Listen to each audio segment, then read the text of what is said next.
3, 2, 1, on y est.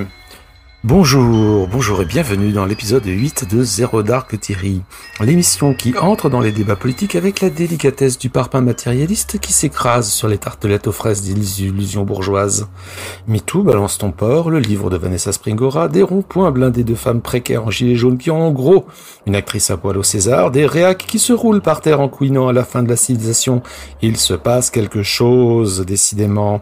On s'est tous pris le tsunami de plein fouet et admettons-le, on vacille un peu sur nos bases de couillus. Il est temps de se pencher là-dessus, et à Zero Dark Theory, quand on n'est pas sûr de nos bases, sur certains sujets, on demande à quelqu'un qui sait et qui saura nous éclairer. C'est pourquoi nous avons l'immense plaisir de recevoir Sarah. Bonjour Sarah. Bonjour. Que nous allons bombarder de questions dans l'espoir d'en sortir moins sot, espoir peut-être illusoire, mais nous verrons. Avec mes fidèles matérialistes Florent. Bonjour. Gwen. Salut. Et Philippe qui est des nôtres. Salut. Alors que c'était pas prévu, mais c'est toujours un plaisir. Donc nous allons discuter. Allez, hop, on embraye tout de suite. Bim. Gwen, peut-être Sarah va se présenter. Nous allons peut-être introduire Sarah. Parle-nous de toi un petit peu, Sarah. Eh ben moi c'est Sarah, j'ai rien de particulier, celui d'être hypothétiquement une femme, hasardeux de la vie, voilà. Bon, avec quelques convictions féministes. Voilà, c'est ce que j'allais dire, et surtout de gauche en fait, c'est limite le plus important. Voilà, quand on est de gauche, on est une universaliste. Voilà, donc on est féministe, simple. Très bien, très bien. Nous partons sur des bonnes bases. Non, c'est-à-dire que bon, ça fait quand même quelques temps que nous nous connaissons, que nous discutons et que bon, il me semble que tu as un bagage militant, intellectuel, etc., qui était le plus à même de pouvoir nous éclairer un petit peu sur ces problématiques. Voilà, d'où le fait que nous t'avons invité et que nous allons te laisser parler pour l'essentiel. Commençons par Gwen, qui a des tonnes de choses à dire sur des tonnes de trucs. Vas-y, allez. Ouais, bon, ok. C'est des questions peut-être un peu longues, mais c'est pour essayer d'expliquer comment j'en suis arrivé à me les poser. Peut-être pour avoir des réponses plus compréhensibles. Parce que s'il y a, et t'en parles dans ton intro, Thierry, s'il y a bien un truc dont on parle tout le temps à propos des femmes, c'est de leur corps. Ça, c'est pas un scoop, pour le coup. Le corps sexualisé, marchandisé, qu'on voit partout pour acheter des yaourts, qu'on regarde aussi, évidemment, puisque c'est comme ça, c'est le sexisme. On n'est jamais très innocent. Bref, ces corps-là, ils sont l'objet de beaucoup d'attention, trop peut-être même, de la part, de notre part à nous, de mecs, de la part des employeurs, de la part des institutions en général, de l'État, des institutions médicales, etc. En tout cas, il est l'objet de beaucoup d'attention tant que c'est un corps potentiellement désirable sexuellement. Et c'est ça qui me fait tiquer. Parce que, au final, il y a beaucoup de situations où ce corps, il est dans d'autres configurations, qui sont pas des configurations sexualisées. Et j'ai l'impression que quand il n'est pas dans ce cadre-là d'un objet sexuel potentiel, d'un coup, on n'en parle plus, quoi. Pouf, disparition, magie. Les vieilles, les grosses, les moches, juste les meufs normales, physiquement, on n'en parle pas. Les corps blessés au travail, on n'en parle pas non plus. Les corps des femmes militantes, on en parle, mais seulement quand elles sont à poil. Et puis, surtout, on parle rarement, trop rarement, j'ai l'impression, de ce que le capitalisme fait à ces corps-là. Justement, au boulot. Pas que l'imaginaire, quoi, parce que le capitalisme, c'est pas seulement les images à la télé, ça s'arrête pas quand on éteint l'écran. Mais concrètement, la douleur, la violence subie, la contrainte, que ce soit au domicile, les violences domestiques, au travail, dans tout un tas de situations comme ça. Et je voulais prendre un exemple. Et du coup, j'aimerais bien que tu savoir ce que tu as à en dire. C'est par exemple les ouvrières du nettoyage qui sont en grève beaucoup depuis quelques années dans les hôtels, etc. ou dans les gares. Qui typiquement on n'en parle jamais de leur corps qui est pourtant pourri par les produits chimiques, pourri par la pauvreté parce qu'elles sont mal payées. Quand même on rappelle que on reconnaît les pauvres à la qualité de leurs dents. C'est con, mais c'est un vrai truc. On n'en parle jamais quand physiquement elles prennent des risques en se mettant en grève et en allant occuper leur lieu de travail, quitte à se faire taper dessus.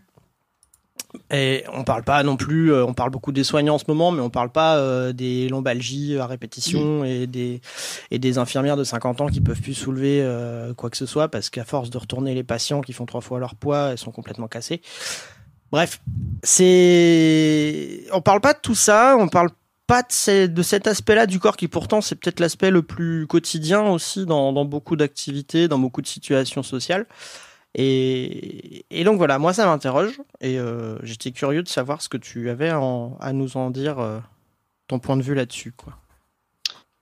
Ah bah le corps de toute façon c'est une arme déstabilisante mais massif en fait, hein, et ça bien avant d'ailleurs le néolibéralisme etc. Hein, c'est le fondement de la question des dominations entre les femmes et les hommes. Et tu as raison, de toute façon dans l'imaginaire collectif le corps d'une femme en fait c'est juste un corps pour faire des gamins, si vous voyez ce que je veux dire.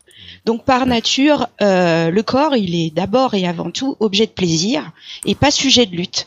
Alors même que pour autant, c'est un corps qui lutte tout le temps en fait, et d'ailleurs partout.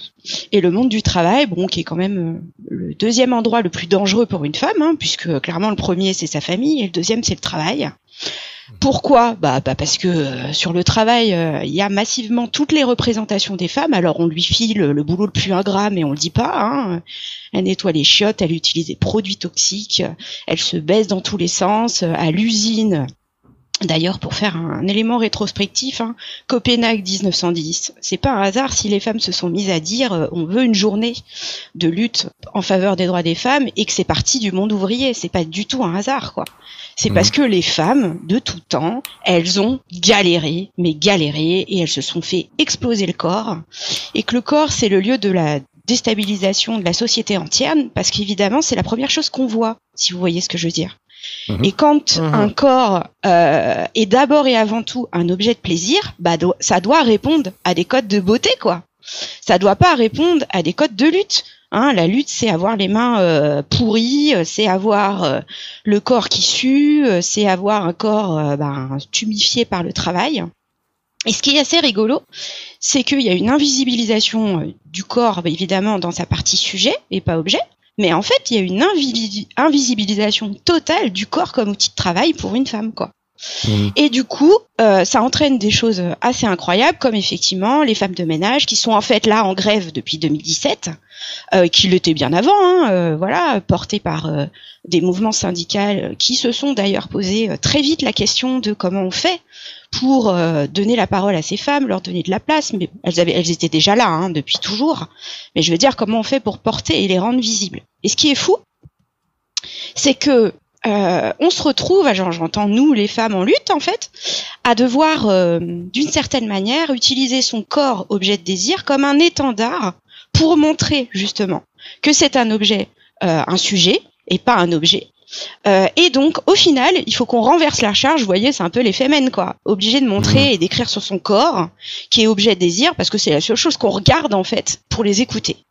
Et ce qui est dingue, c'est que les femmes de ménage, elles sont très représentatives puisque par nature, elles ont tous les stigmates qu'on n'a pas envie de voir, quoi. Elles sont femmes avec le corps pété, elles sont noires, elles sont hypothétiquement sans papiers, vous me suivez, hypothétiquement famille monoparentale. En gros, elles donnent à voir toutes les merdes qu'il y a derrière la lutte des femmes, quoi. Et il faut quand même que y ait un député qui se saisisse de la question à l'Assemblée nationale pour que tout d'un coup ça devienne vraiment objet de presse, avec les conséquences que vous voyez aujourd'hui, c'est-à-dire que ça les a pas plus aidés que ça en fait. Voilà, hein. Ça veut dire que même même quand le collectif, même quand des personnes qui ont un aura politique comme un député s'en saisit pour venir les soutenir, en fait ça marche pas. Et ça, c'est extrêmement frustrant parce que les femmes dans l'histoire, elles ont toujours été face à ça. Et d'ailleurs, on leur reproche toujours des éléments pour les renvoyer évidemment à leur place d'objet, c'est-à-dire oui, mais bon, elles sont pas assez jolies pour qu'on les montre, elles parlent pas assez bien. Vous voyez, là, je fais référence plutôt aux gilets jaunes. Hein. Elles parlent pas assez bien. Oui, mais bon, elles gueulent trop. Alors ça, c'est pour les syndicalistes. Enfin voilà. En fait, ça ne va jamais. Et l'élément clé, moi, à mon sens en tout cas, c'est l'élément de lutte collective, c'est-à-dire de rappeler que en fait, on n'est pas là pour être jolie, on n'est pas là pour être douce, pour parler doucement. Non, en fait, on est là pour être des sujets, donc avec notre diversité. Et avec la réalité, c'est-à-dire que un petit peu ce qu'a dit Corinne Maziero sur sa démonstration de son corps sur justement le monde culturel, c'est-à-dire en fait on n'en a rien à foutre de votre avis sur notre corps en fait. Et ça c'est très dur parce que ça renvoie quand même à un élément fort, c'est qu'il faut avoir une estime de soi individuellement et collectivement, hein, j'entends en tant que masse. De l'idée que en fait votre avis sur nos corps, on s'en branle quoi. Voilà. Et ce qu'on veut, c'est juste le résultat. C'est-à-dire nous donner la capacité, et d'ailleurs on va se le prendre nous-mêmes, voilà, d'aller chercher des réalités. Et les réalités, c'est que les femmes, elles sont précaires, parce que justement ce sont des femmes, et que l'histoire a toujours fait que les femmes sont précaires, font des métiers qui sont pas valorisés, que quand il y a un foutu mec qui vient faire un travail dit féminin, bizarrement tout d'un coup ça devient le formidable du lot.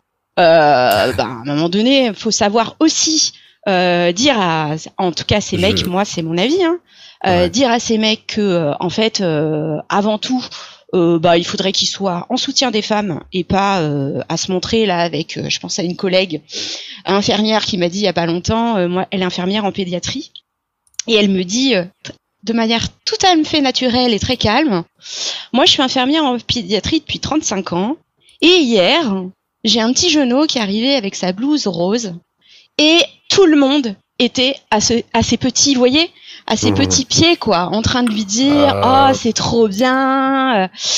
Et elle me dit je sais pas quoi faire parce qu'en fait ça me fout la rage. Et moi je lui ai dit écoute, il y a deux solutions. Soit tu te prends la tête sur ce thème-là parce que tu penses que c'est un enjeu politique, là tout de suite maintenant, j'entends, avec tes collègues, tes copains, tes copines. Et dans ces cas-là, tu le mets sur la place publique, tu dis mais en fait pourquoi vous êtes en train de le remercier en fait de faire un truc basique, c'est-à-dire de venir s'occuper de faire un boulot d'infirmier en fait. Voilà, auprès des enfants. Soit tu décides que c'est pas là l'enjeu et franchement tu prends la porte quoi. Tu t'en fous. Et elle m'a dit ouais, t'as raison. Il y a une histoire aussi de difficulté des femmes quand même dans les luttes à, vous voyez, prioriser les enjeux parce qu'en fait la question est tout le temps là. Quel que soit le sujet, on est face quand même à cette sphère énorme qui épuise et sur lequel, du coup, on doit d'une certaine manière être encore plus rationnel, ancré, vous voyez, dans le matérialisme, quoi, dans la réalité. Se dire tout le temps, bon Dieu, est-ce que je m'énerve maintenant ? C'est extrêmement dur, puisque par nature, il faudrait s'énerver tout le temps, en fait.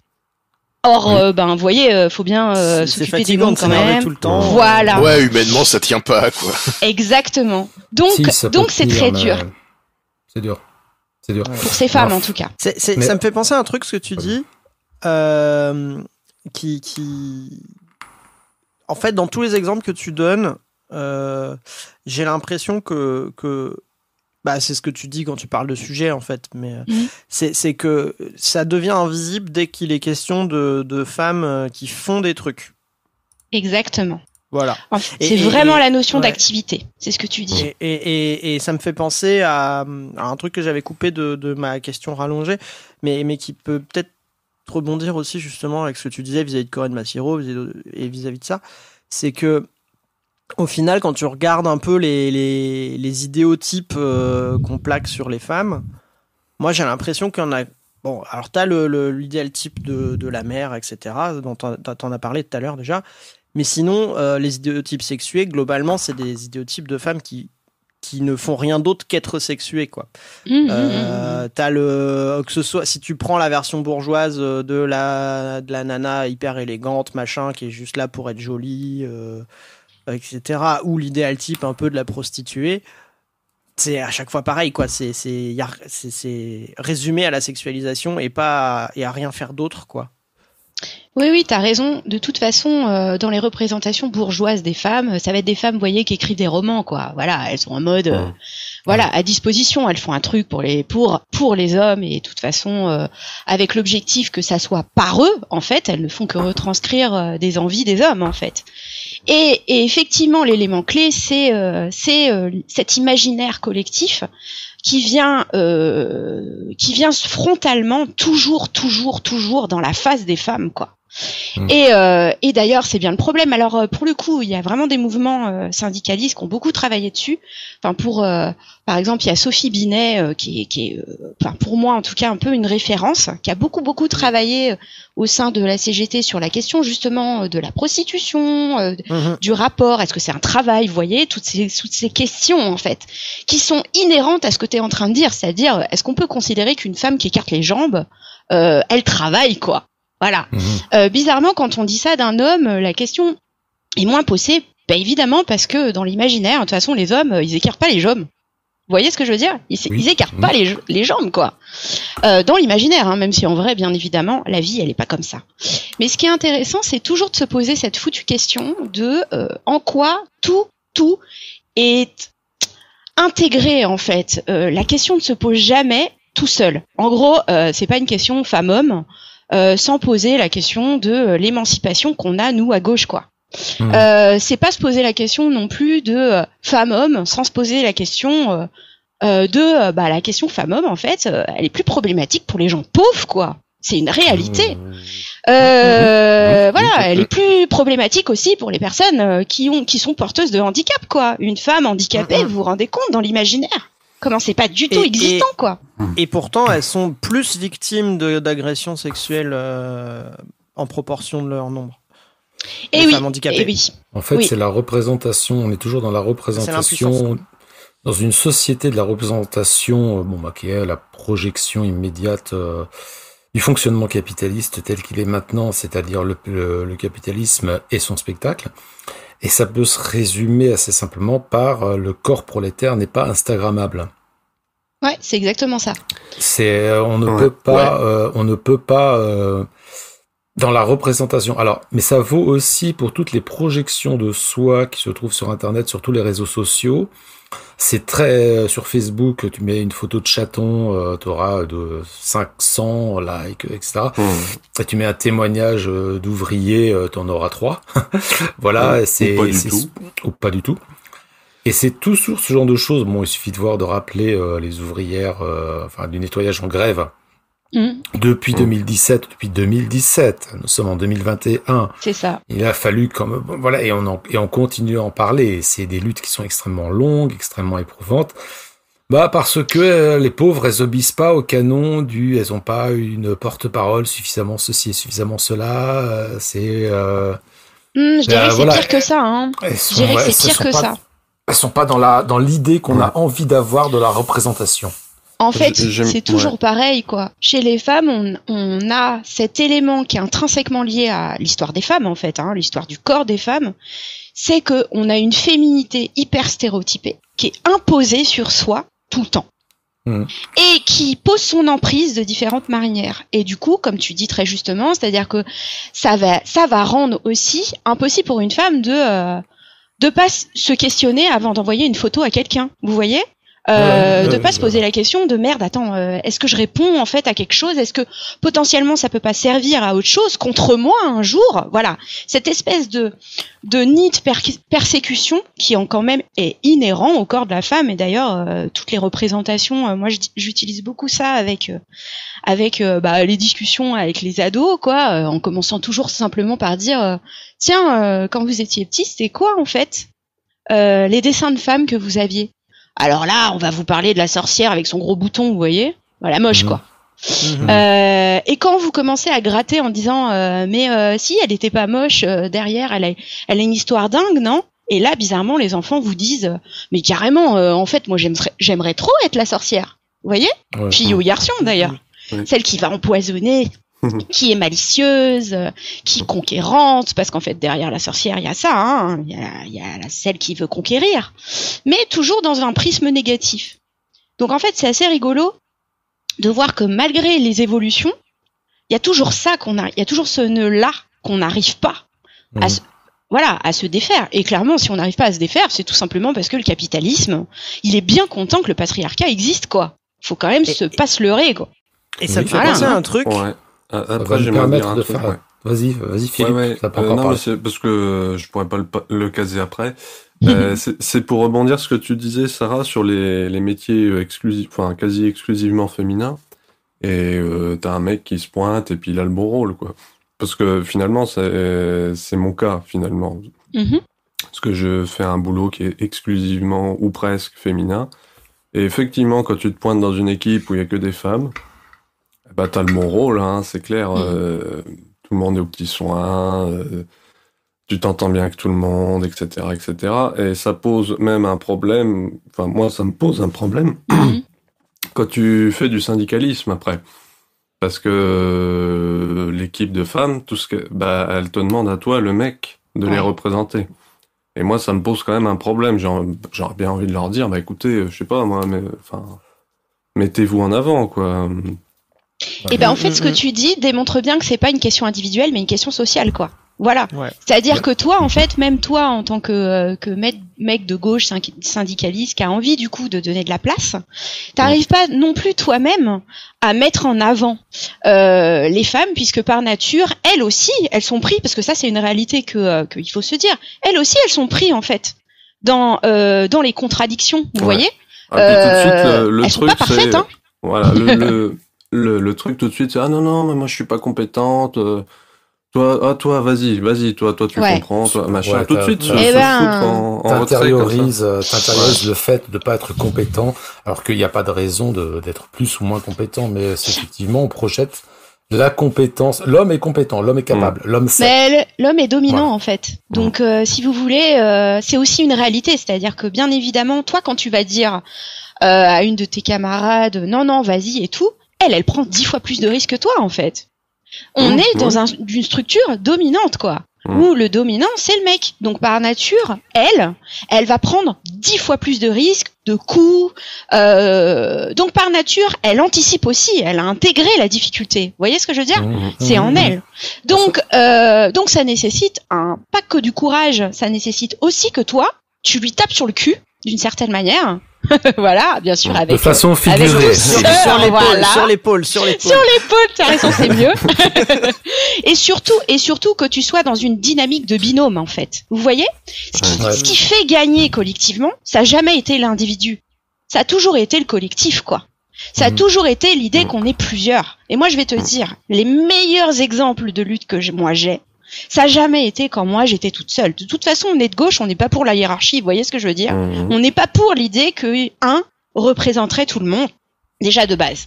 Donc l'idée d'y aller à plusieurs. Et moi je sais que par exemple, mes camarades, elles se sentent beaucoup plus fortes quand elles sont plusieurs en fait. Et ce qui est normal, parce que le nombre, c'est ce qui fait le ta gueule en fait.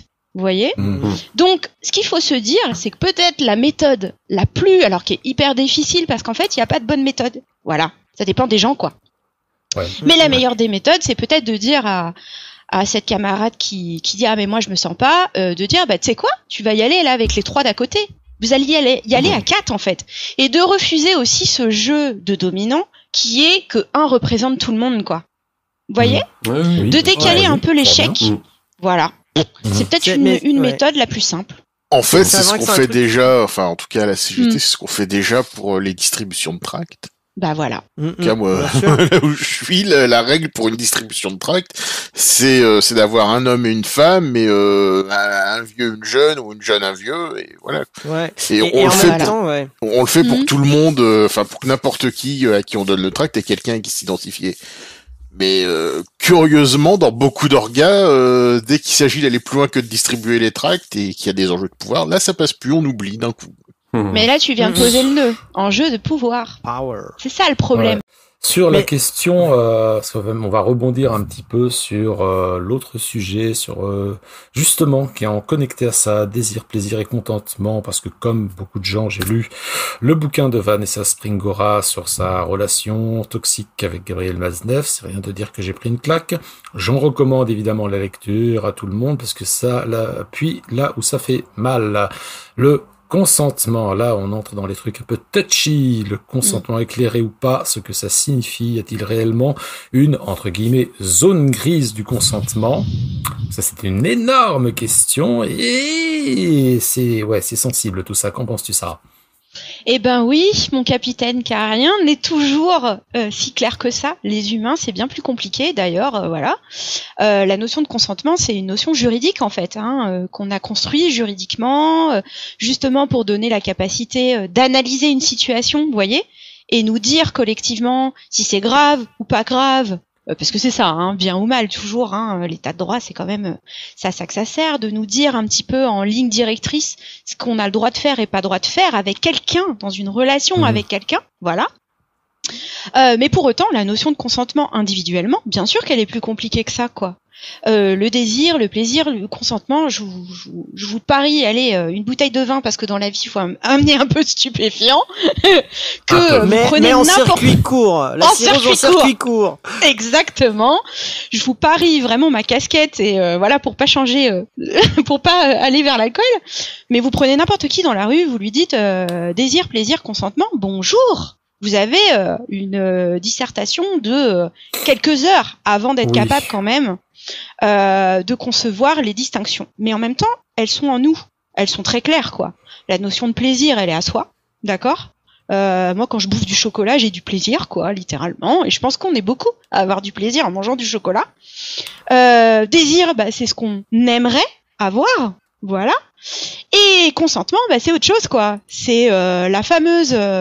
D'ailleurs, c'est pas consentement tout seul. La loi, elle dit bien consentement clair, non équivoque. Exactement, libre, clair, non équivoque. Pour dire, en fait, c'est le moment où on se parle. À 2, à 3, à 18. Je caricature, mais c'est un peu ça. Oui. Et on se dit. Est-ce qu'on a envie de quelque chose ? On se met d'accord. C'est le moment, en fait, de l'entendement. Vous voyez ? Le moment où on se dit qu'est-ce qu'on a envie et pas envie. Et d'ailleurs, ce moment-là ne nous oblige en rien 5 minutes après à changer d'avis, en fait. Vous voyez ? Oui, tout à fait. Et ça, c'est la chose la plus compliquée du monde. Et ce qui est le plus rigolo, c'est que souvent, moi j'entends, d'ailleurs, que ça soit d'hommes ou de femmes, d'ailleurs, moi-même, je me pose des fois ces questions-là. Mais est-ce que vraiment j'ai consenti ? Vous voyez ? Ces grandes questions philosophiques qu'on a pour soi et pour les autres, est-ce que je lui ai donné la capacité de consentir au moment où j'ai fait ? Alors oui, j'avais des signes. Il m'a dit oui plusieurs fois. Son corps me semblait me dire oui. Voilà, des éléments qui pris les uns avec les autres, sans me dire qu'il y avait consentement. Mais pour autant, il y a une réalité, c'est que nous, humains, déjà, faut qu'on soit en capacité, nous-mêmes, de savoir quand on consent. Et ça, c'est rude. Parce c'est pas une histoire immédiate en plus. Voilà, exactement. Parce qu'en fait, ça renvoie à plein de choses. Ça renvoie à soi-même, à sa propre construction d'émancipation, d'être capable de savoir de voir en soi, vous voyez, avec clairvoyance, sur si on a envie d'un truc ou pas, si on a du plaisir à un moment, si on a consenti à faire exactement à l'instant T ce truc-là. Et on peut quand même aussi se défaire, je pense, parce que on en est arrivé quand même à une étape où, à cause de ces enfoirés, faut se le dire, qui font clairement, qui dépassent complètement le consentement des gens, leur plaisir, leur désir, on en arrive à avoir des gens aujourd'hui qui eux-mêmes se disent, mais en fait, je sais pas trop si j'ai consenti à un instant T, quoi. Vous voyez ? Et ça démontre bien que c'est vraiment une question sociale. C'est une question sociétale, quoi. C'est comment on construit des individus, à savoir ce qu'ils ont envie, ce qu'ils désirent, quand est-ce qu'ils prennent plaisir, quand est-ce qu'ils consentent pour quelque chose. Voilà, c'est des éléments fondamentaux. Alors un énorme poids pour ceux qui fabriquent les enfants, si vous voyez ce que je veux dire, dans tous les sens. J'y mets la prof, le prof, voilà, le boucher, l'épicier qu'on croise, parce que aussi ils font partie de notre évolution de petit être. Mais c'est un vrai bordel, et c'est une réalité. Et quand j'utilise le mot, ça veut bien dire souk, d'accord ? Voilà. Oui. C'est toute la question en fait du bouquin de Springora, où elle parle effectivement d'une relation avec un homme plus âgé qu'elle à l'époque, relation qui était consentie, y compris dans les données, dans les aspects sexuels du truc. Et elle démontre le mécanisme que certes il y avait consentement, mais que, il manquait la deuxième partie, c'est-à-dire éclairé, et qu'elle montre à quel point la domination, la perversion montre que tu n'es pas... Certes, tu consens, mais que bon, de toute façon, à 14 ans, c'était pour Voilà, coucher avec un homme de 50, c'est pas éclairé, quoi. C'est ça. Non, mais en plus, c'est pas du consentement, justement. C'est là où on voit bien les prismes des mots et la difficulté qu'on a à appeler des choses comme ils sont. C'est-à-dire qu'un enfant, et d'ailleurs, je veux pas être méchante, mais une personne adulte aussi, puisque notre société nous fabrique extrêmement mal quand même, en tout cas à apprécier ses propres capacités, son plaisir, son désir, son consentement, vous voyez. La réalité, c'est que en fait, une gamine de 14 ans avec un adulte, non, elle consent pas. C'est pas le bon mot en fait. Ouais. Très clairement. C'est-à-dire que un enfant, il est dans un prisme de rapport, et je dis bien rapport, pas de relation, avec les adultes, qui est un prisme de domination en fait. Un enfant, il suit les règles, vous voyez, il suit les interdits posés par la société. Il suit et quand je dis la société, je dis par l'adulte en fait. Il y a que lui qui lui dit ce qui est interdit, pas interdit. Voilà. Et donc c'est grave en fait d'en arriver à mettre en telle difficulté un enfant qui se sent obligé à l'âge adulte, parce que c'est ce qui lui arrive en fait, à cette dame, de se dire mais merde en fait j'ai consenti. Vous vous rendez compte dans quel monde on est pour que des adultes sont obligés de se justifier. Voilà, pour que des adultes obligent des enfants adultes à se poser cette foutue question. Mais non, la question elle est pas là. Elle est pas de savoir si un enfant a consenti ou pas, parce que de toute façon ça n'existe pas le consentement chez un enfant. C'est de savoir si l'adulte il est capable d'affirmer des interdits en protection d'un enfant. Et s'il n'est pas capable de responsabilité de ne pas lui faire de mal. Exactement. S'il n'est pas capable de le faire, on va dire que c'est un mauvais éducateur, vous voyez. Mais si il dépasse l'interdit, je suis désolée, c'est un criminel en fait. Oui. Voilà. Moi, je voudrais revenir sur un truc que tu dis, et je pense que ça c'est intéressant de le clarifier sur l'origine de la notion de consentement et du coup pourquoi un enfant peut pas consentir, et peut-être du coup d'autres groupes de personnes. Le consentement, c'est une notion quand même à la base, si tu reprends au départ, en faire un peu d'histoire, c'est une notion qui vient du droit de la contractualisation. Au XVIIIe siècle, tu vois, les libres contractants, révolution bourgeoise. Et il y a un principe fondamental dans l'idée de consentement, historiquement, on va dire, c'est qu'on consent entre égaux. C'est ça. Et c'est marrant, enfin, c'est pas marrant, mais c'est ce que je trouve super intéressant et qui peut-être pourrait nourrir justement un peu la compréhension du truc, c'est que par exemple, tout l'enjeu de la mise en place du droit du travail tout au long du 19e siècle, ça a été d'affirmer que, par exemple, une relation de travail n'est pas une relation entre égaux et que donc, par définition, le travailleur ne pouvait pas librement consentir. Et c'est le fondement juridique et politique de l'idée même du droit du travail comme reposant sur d'autres bases qui sont les bases de protection contre la domination. Et du coup, je me demande... Alors après, là, on est sur des matières beaucoup plus compliquées et pas du tout construites pareil d'un point de vue politique, mais est-ce qu'au final, si on veut vraiment atteindre ces objectifs qu'on a d'émancipation et de protection des personnes, est-ce que vraiment l'outil exclusif de la notion de consentement est suffisant et adapté, en fait ? Eh ben non. D'ailleurs, c'est pour ça que, justement, l'idée politique... Parce qu'un dominé ne peut pas consentir. Voilà, c'est ça que je voulais dire explicitement. C'est exactement parce qu'il est dominé, donc il peut pas consentir. C'est pour ça que l'idée politique, la matière politique du féminisme, ça n'a jamais été le consentement en fait, jamais. Si vous regardez l'histoire, ça a toujours été la notion de disposition d'ailleurs de son corps. C'est autre chose en fait. C'est-à-dire de rappeler quand même que, il y a une sorte de scission entre le droit et le politique. Vous voyez, le droit c'est un élément, un outil politique. Mais ça suffit pas, en fait. Ça suffit pas pour amener à l'égalité, en fait, pour donner la capacité d'émancipation aux gens. Ce qui est fondamental, c'est juste de les construire correctement. Vous voyez ? Prendre le temps de donner la capacité aux gens, aux individus, allez, dès qu'ils sortent du bide de leurs parents, de évidemment déjà développer leurs propres compétences. Allez, pour utiliser des gros mots psychosociaux, d'empathie, vous voyez, d'être en capacité d'avoir des éléments empathiques qui leur permettent quand même de comprendre ce que ressente l'autre. Déjà, ça serait pas mal, parce qu'il y en a quand même un paquet, ils savent pas faire ça en fait. On leur a pas donné cette capacité.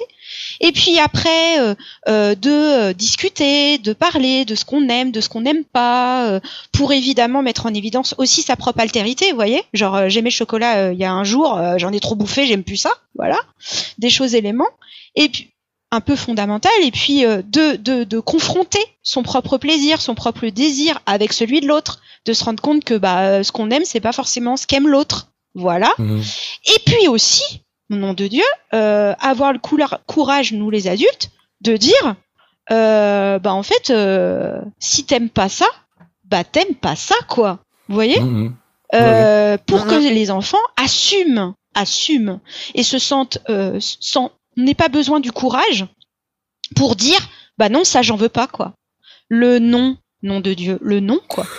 Est-ce qu'à un moment donné, dans ces histoires, on parle de consentement éclairé, mais il faudrait pas renverser la proposition pour dire que pour avoir du consentement, il faut d'abord être éclairé, en fait? Alors, oui et non, parce que je dirais que, quand même, le consentement, c'est vraiment juste un outil juridique. Et effectivement qui vient du droit des contrats, et c'est pas un hasard, ça vient de la marchandise quand même, du transfert. Voilà. On revient toujours à ça. C'est pour ça que moi, il me gêne honnêtement, la notion de consentement m'a toujours gêné un peu pour ça, parce que déjà je la trouve pas appliquée, je la trouve pas applicable à la réalité des relations humaines, parce que justement, tu vois, avant de même si ce que tu décrivais très bien, on essaye de trouver un terrain d'entente, on perçoit des signes, on interprète en espérant pas trop se gourer, et puis on essaye d'écouter, etc. Mais en fait, on va pas faire un contrat avant d'interagir avec quelqu'un, quoi. Non. On va pas poser les termes explicitement sur un papier, et etc. Et c'est pas praticable. Et donc, comment tu... pour moi, elle est insuffisante et pas praticable, tu vois. Donc, dans le langage de tous les jours, quand on dit un effort consenti, c'est pas très. C'est ça. Oui, et puis on a l'habitude de toujours consentir à des trucs qu'on veut pas vraiment faire. Oui. En gros, j'avais pas envie, mais bon, j'accepte, quoi. Donc c'est quand même pas super au niveau même du langage courant, quoi, en fait. Ouais, mais moi d'ailleurs, souvent j'ai plutôt tendance, mais je remarque quand on analyse comme ça les relations avec les autres. Déjà pour consentir à quelque chose, vous voyez ce que je veux dire, il faut déjà bien être solide avec soi, quoi. C'est ce que je consens moi-même à faire des trucs que je me fais faire tout seul, quoi, déjà sans éléments de relation avec les autres, vous voyez, déjà tout seul, quoi. Et puis après l'élément clé, pour moi c'est plutôt la question de comment on est en relation avec les autres. La notion de relation, c'est pas un rapport, quoi, vous voyez, c'est pas pareil, quoi. On sent bien quand on utilise ces deux mots-là qu'il se joue quelque chose de différent quand même. Quand on a un rapport avec quelqu'un et quand on a une relation avec quelqu'un, on voit bien que c'est l'histoire, c'est ce que tu dis, d'égalité entre les êtres, puis de l'envie de faire quelque chose pour l'autre, avec l'autre, et les deux mots sont liés, quoi. Les deux choses sont liées. Et je pense qu'effectivement, le mot consentement, de toute façon, il a pris une place parce que on est dans une structure capitaliste où tout est marchandisé, point. Mais nous, c'est pas ce qu'on fait tous les jours.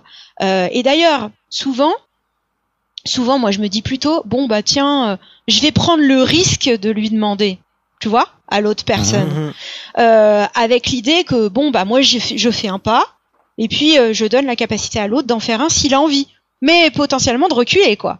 Et donc, faut accepter aussi cet enjeu de se prendre une grosse claque dans sa tronche quand on prend un risque, quand même. Et on est dans une société où d'ailleurs le risque est pas du tout, comment dire. On a le droit de prendre des risques, vous voyez, pour prendre des drogues d'ailleurs. On nous dit vas-y, tu es formidable, etc. Mais quand il s'agit de prendre le risque de dire à l'autre, non, ça j'ai pas trop envie, et donc hypothétiquement de donner aussi un coup de frein à ce qui est en train de se passer, parce que c'est quand même ça qui se passe. De freiner le désir de l'autre aussi. Voilà. C'est un vrai truc sur cette histoire de désir freiné ou de limite au désir. Mais parce que je suis un curé. De donner du pouvoir à l'autre. C'est la question, c'est le pouvoir de dire non. On te donne le pouvoir de dire non, de refuser, de ne pas avoir envie. On est toujours dans une répartition on du est pouvoir. toujours dans le même problème, c'est-à-dire que on est dans une société où la structure des humains ne se réfléchit que toujours en termes de pouvoir, en fait.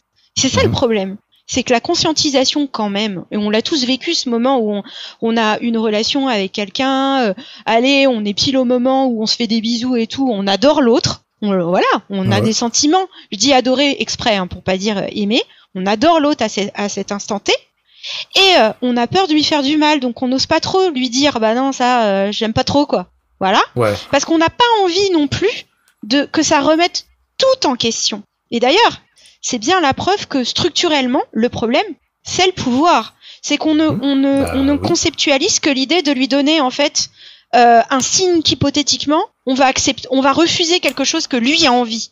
Voilà, comme si on était alors que non, on est peut-être en train de faire un pas de côté. On va peut-être changer quelque chose qui en fait va nous amener sur quelque chose d'un peu mieux. Vous voyez ?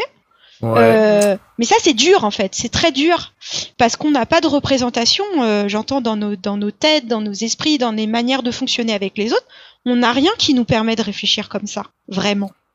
Et puis en plus les conditions matérielles ne permettent pas toujours, enfin tout à fait. Les histoires d'inégalité dans les couples et tout. Ce qui va permettre de faire la transition avec la suite, mais je te laisse finir Sarah. Non, mais je c'est ça le problème. Oui, mais parce qu'on est toujours dans des questions de, on en revient toujours à la même chose, quoi. On en revient toujours à la question de pouvoir. Question de pouvoir qui me semble, moi, beaucoup plus pertinente que cette idée de, entre guillemets, un privilège dont on nous rebat les oreilles depuis quelque temps. Parce que je pense pas qu'il y ait des privilèges. Je pense que d'abord, il y a du pouvoir. Il y a du pouvoir et de la domination. Et la question importante n'est pas le privilège, mais la répartition de ce pouvoir. D'ailleurs, c'est là, quand tu interroges la répartition du pouvoir, que tu as des grosses surprises. Mais puisqu'on parle de pouvoir, on va embrayer sur le masculin et les masculinismes face au post-MeToo. Parce que, à titre personnel, parmi mes loisirs les plus dévoyés, j'aime bien de temps en temps aller sur le YouTube masculiniste. Voilà. Entre deux vidéos de nazis. Entre deux vidéos de... quand t'as regardé toutes les vidéos des brigandes, à la fin, tu t'ennuies un petit peu, il te faut un nouveau truc pour te marrer. Et les masculinistes, ils sont rigolos à dire partout que les femmes, c'est rien que des êtres inférieurs et que rêver qu'en Handmaid's Tale, ce soit un documentaire. Ils sont beaucoup moins rigolos quand tu vois que certains, les plus illuminés, n'hésitent plus à sortir les flingues et à tuer des gens et à tuer des femmes. Ça, c'est beaucoup moins drôle. Et à l'autre bout du spectre... On dirait bien que le jeune, toi, mon ami le jeune qui nous écoute, est interpellé au niveau du vécu de genre, n'a pas trop envie de continuer les conneries des parents, et à la fin, posons la question de la crise de la bite. Y a-t-il une crise de la bite en ce moment ? Moi, j'ai envie de dire oui, mais peut-être certainement pas de la façon dont les masculinistes le pensent. Voilà. Je suis assez d'accord avec toi. Je pense que c'est pas du tout une crise de la masculinité, en fait. C'est plutôt la question de l'identité, en fait. Puisqu'on vient quand même de partir de l'histoire, en fait, du patriarcat. Et on a beau dire, mais comme ça renvoie au corps, tout le temps, et donc par nature à l'individu, ce qui se passe, c'est que les luttes des femmes, elles entraînent une chose très claire. C'est que, alors on a ce foutu néolibéralisme et capitalisme qui fait que chacun s'occupe que de son zizi, justement, que du sien, vous voyez ? Voilà, de son identité à soi, mais la réalité c'est que toutes ces luttes collectives, elles font qu'aujourd'hui les gens, ils se questionnent plutôt sur, peut-être que j'ai envie d'être un truc aujourd'hui, là maintenant, à telle heure, alors chez les jeunes, et puis peut-être que dans une heure j'ai envie d'être autre chose, vous voyez ? Ça c'est chez les jeunes, ça, je pense que c'est plutôt là, le passé, je pense qu'il y a une césure très claire entre les moins de 30 ans et les plus de 30 ans à ce niveau-là. Tout à fait. Tout à fait. Et d'ailleurs, ça pose des vrais sujets parce que maintenant, on est sur en quoi on arrive à se comprendre en fait en fonction des âges, vous voyez. Je m'explique par exemple, souvent quand même, les moins de 20 ans, eux ils se posent pas ces questions pourries qu'on avait nous, c'est-à-dire mais est-ce que je suis habillée comme un mec ou comme une meuf, vous voyez ? Non, quoi. Ils sont plutôt d'ailleurs dans un rappel de est-ce que comment je vais faire, d'ailleurs très capitalistique en fait, comment je vais faire pour montrer ma propre identité à moi, vous voyez ? Alors ça, on l'avait un petit peu nous, adolescents, de comment rappeur ou rocker. Voilà, comment je vais me raccrocher à une bande, quoi, un groupe, mais du coup à une identité collective quand même. Aujourd'hui, c'est plus comment je vais m'affirmer moi en tant que moi. Et d'ailleurs, ça peut changer. Dans 3 heures, je peux décider que je vais être autre chose, quoi. Et ça, c'est quand même hyper violent. En tout cas dans la conscience collective, pour les plus vieux, quoi, qui sont hyper perturbés parce que notamment les masculinistes, Je n'aime même pas dire ce mot, en fait, ça me rend dingue. Donc voilà, comment ces gens-là sont perturbés, en fait, par voir un mec qui va potentiellement mettre un peu de rouge à lèvres. Alors que ça a toujours existé, hein. Enfin, je veux dire, chez les rockers, on a toujours mis du rouge à lèvres, quoi. Enfin, voilà. Et du mascara, enfin bon. Même avant, mais donc, enfin, c'est pas... c'est pas vraiment c'est pas ça qui les perturbe le plus. Non, c'est pas le fond du problème. Non. Et d'ailleurs, moi je sais que ça m'arrive souvent, on vient me demander mais toi qu'est-ce que t'en penses, et je réponds en fait j'en ai rien à foutre. Voilà.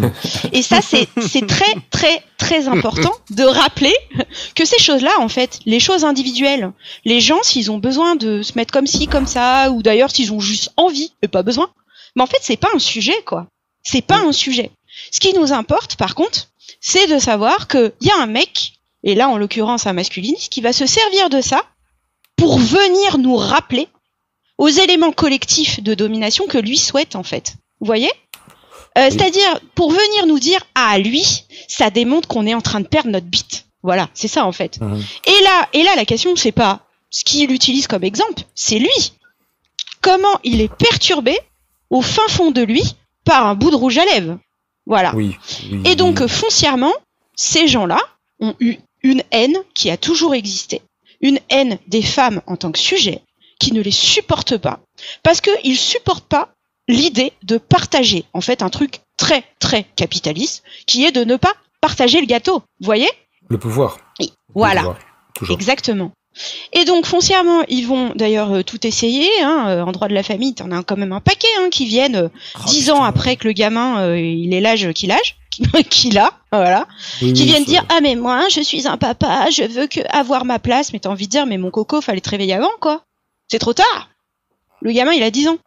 Ouais, non, nous avons tous, je pense moi-même, j'ai des exemples dans mes relations immédiates de père qui a été joyeusement absent pendant des années et qui, à partir du moment où que son étau se dessert, son étau de pouvoir et d'influence se dessert, il réapparaît, pouf, comme ça dans la vie de la famille. Et vous voyez comment la femme, comme l'enfant, sont juste des objets, en fait, pour avoir du pouvoir dans ces histoires.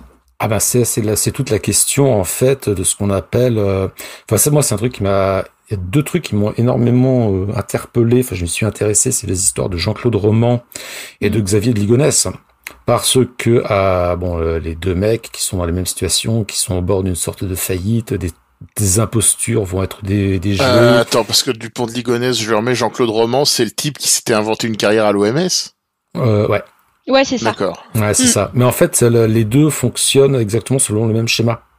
C'est-à-dire qu'en fait, c'était des gens qui passaient leur temps à arnaquer des gens pour avoir d'argent, qui montaient des pyramides de Ponzi pour que les dettes contractées paient les dettes précédentes et finissaient par être coincés.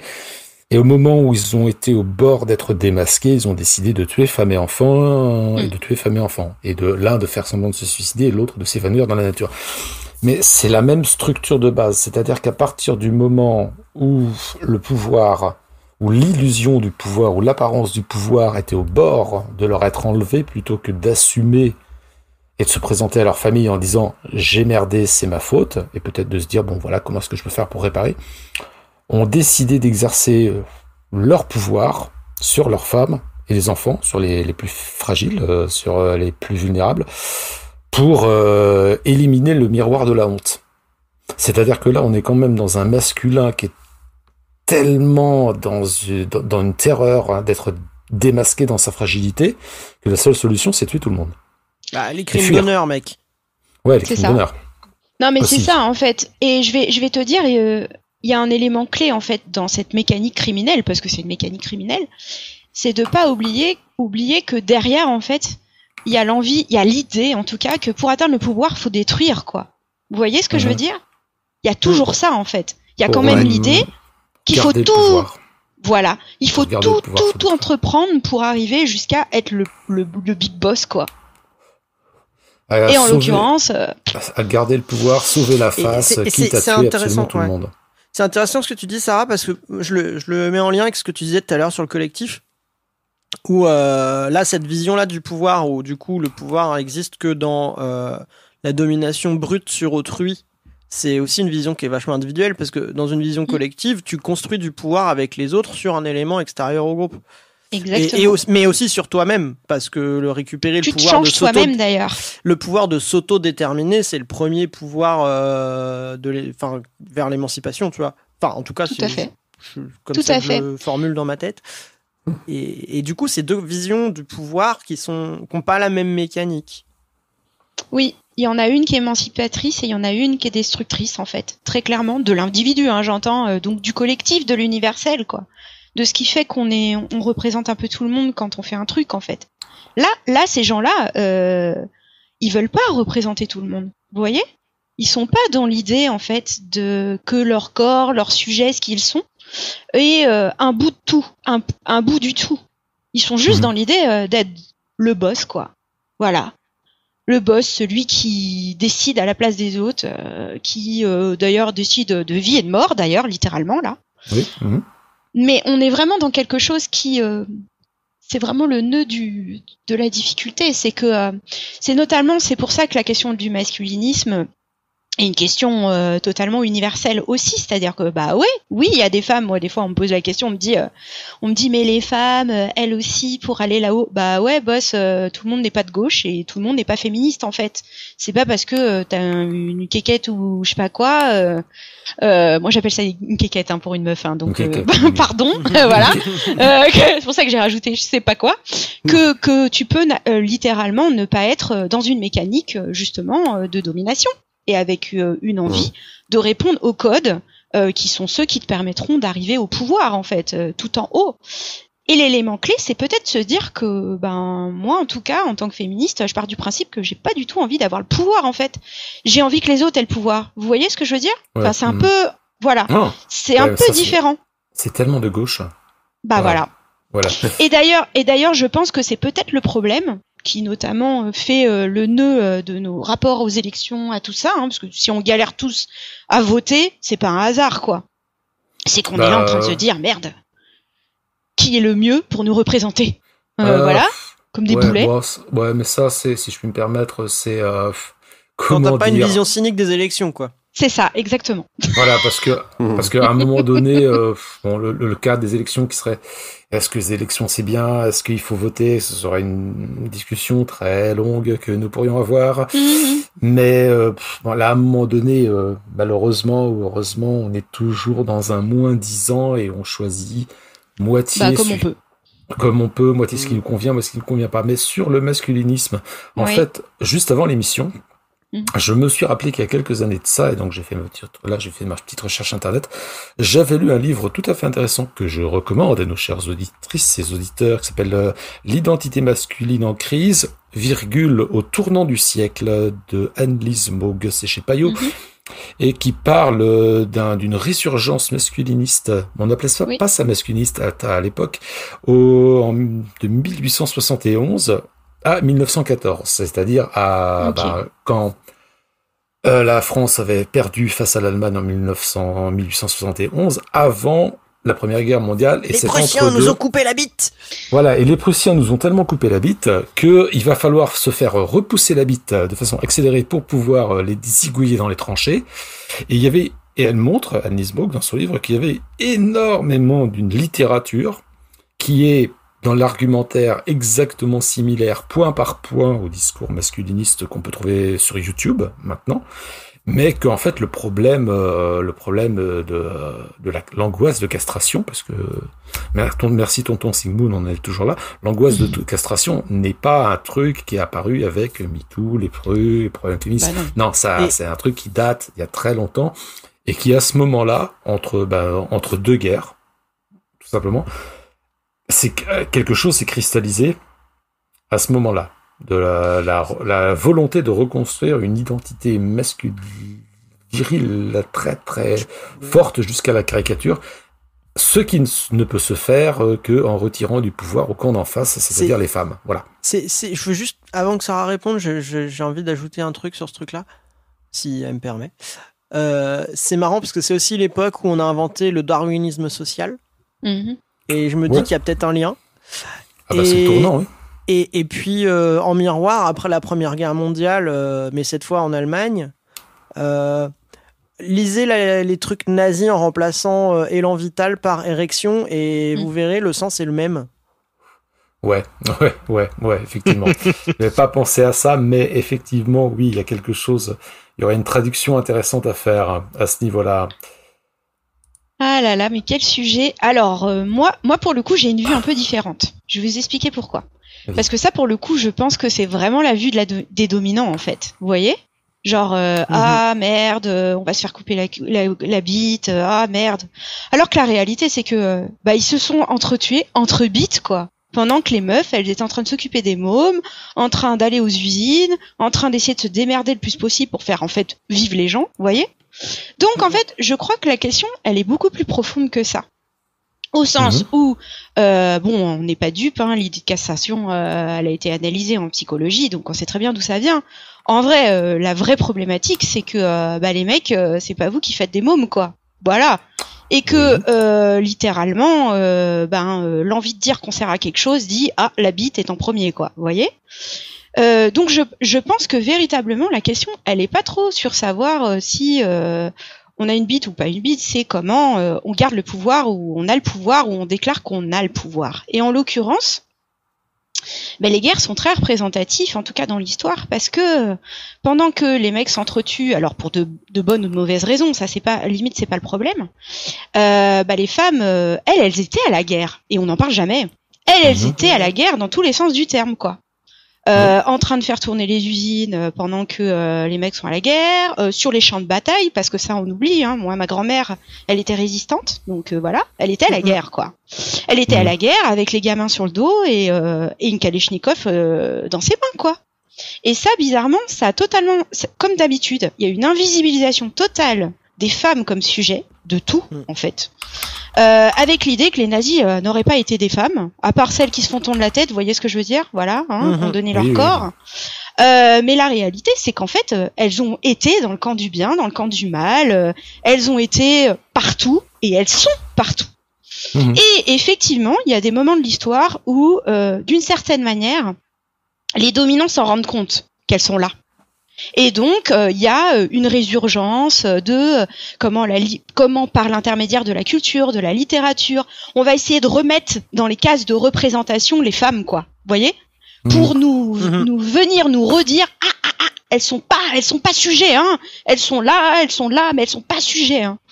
On s'en sert un peu quand on a besoin, mais vite, il faut qu'elles repartent dans la case, la bonne case. Et moi, je pense que c'est ça le vrai sujet. Ouais. Le vrai sujet, il est là. Et d'ailleurs, c'est pour ça que c'est un sujet hyper compliqué. Parce que comment on fait quand on se bat contre quelque chose, une bonne grosse masse de domination, qui nous rappelle sans cesse qu'elle veut pas changer, quoi. Vous voyez ? Le vrai sujet, c'est comment devenir sujet. Exactement. Et pas individuellement. Oui. Vous voyez ? Pas en tant que personne, hein. Voilà, parce que bien sûr qu'il y en a qui sortent du lot tout le temps. Tu fais bien de leur dire, parce que pour nous, ça vient tout seul en sous-entendu, mais c'est vrai qu'il faut le dire et le redire et le redire et le redire, t'as raison. Collectivement, quoi. Et le darwinisme, aidez-moi. Darwinisme social. Social. C'est dimanche, c'est pas facile. C'est clair, j'ai beaucoup de mal. Non, mais en gros, c'est vrai que c'est le début, en fait, de cette recherche de biologie, de rendre tout biologique, quoi, de renvoyer les gens dans des castes. J'arrive même pas à trouver un mot. Dans la bonne case, dans la seule bonne case, c'est-à-dire t'es dans les 3 cases habituelles là où on colle la femme, c'est-à-dire maman, princesse, putain. Voilà. Et tu ne dois pas sortir de ça. Tu dois pas sortir de ça, jamais. Oui, et puis en même temps, s'il te plaît, tu fais plaisir, tu dois changer de rôle en fonction du besoin de monsieur ou de monsieur, madame, parce que maintenant, on sait plus trop. On est un peu perdu.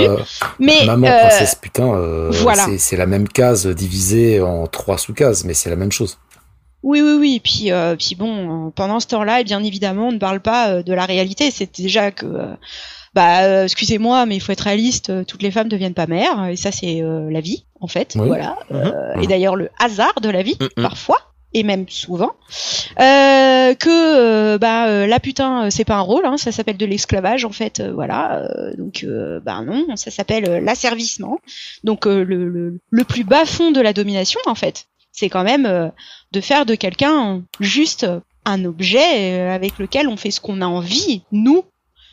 quitte d'ailleurs à faire la chose la plus forte du pouvoir, c'est-à-dire détruire l'autre, quoi. Voilà. C'est quand même les éléments clés. Alors là, de ce point de vue-là, bon, forcément, nous sommes sur les terrains les plus... oulala, attention, surtout... surtout à gauche. Je vais faire juste... Alors, deux parenthèses, si vous me l'autorisez, parce qu'à un moment donné, tu as parlé de l'invisibilisation du sujet et des femmes dans la guerre, ce qui renvoie forcément toujours une recommandation de lecture pour notre chères auditrices et éditeurs. La guerre n'a pas de visage, de Svetlana Alexievitch, sur l'engagement des femmes pendant la Seconde Guerre mondiale du côté russe.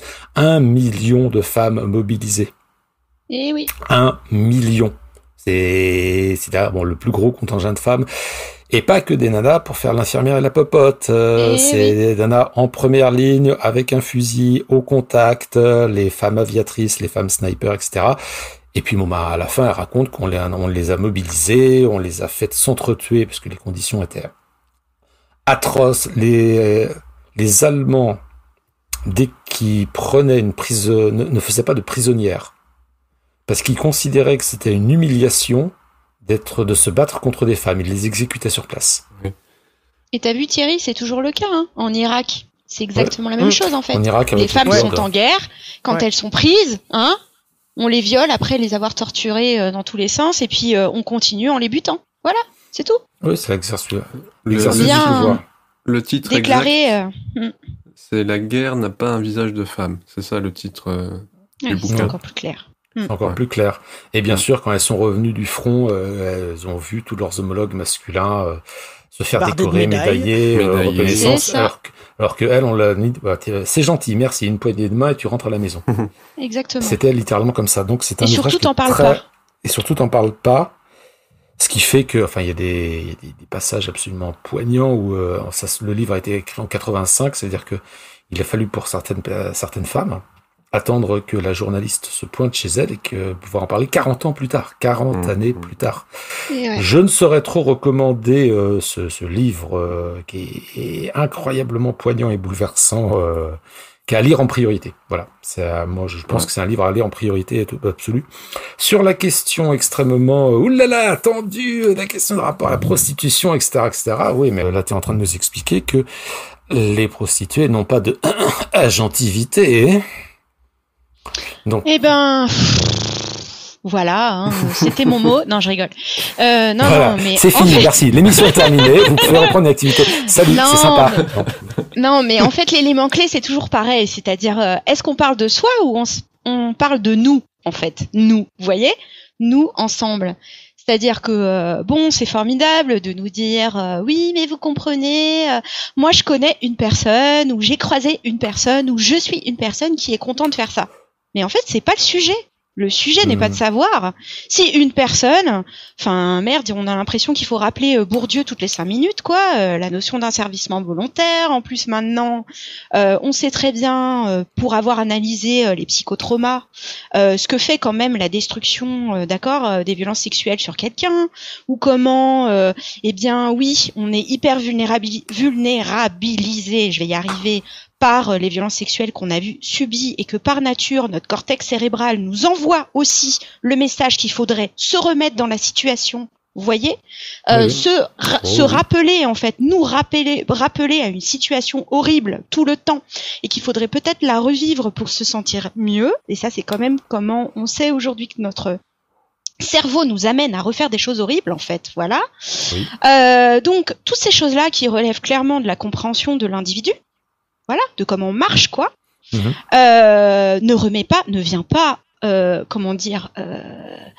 créer une sorte de contradiction avec l'idée qu'on ne veut pas de société où des gens se servent de d'autres personnes, font du mal à d'autres personnes, même avec leur accord, vous voyez ?